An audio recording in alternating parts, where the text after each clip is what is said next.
Hello, traders. FX Pip Collector here. Today is Thursday, June 5th, and this is my PM recap for gold.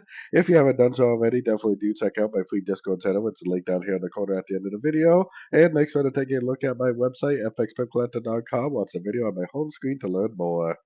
So, anyways, gold definitely did push down pretty decent today at these fib levels.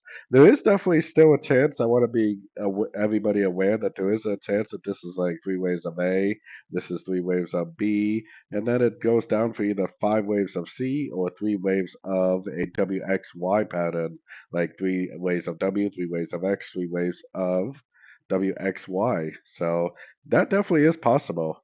Now, for me personally, I don't really want to start looking for shorts unless we get a break to the downside. If we get a break to the downside, then I think that's going to be more than enough proof that we're going down for five waves down or for three waves down. Going down to the 1 hour time frame, it is definitely a pretty strong move down, but I still think there's a chance it's a correction. I think this could be a wave A.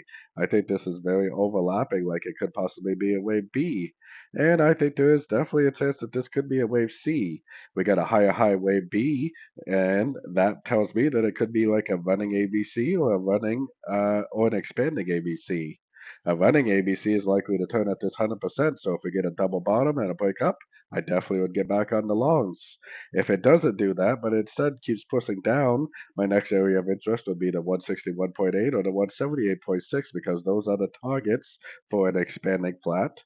And the running flat most likely would be the 100% area. So definitely keep an eye on it.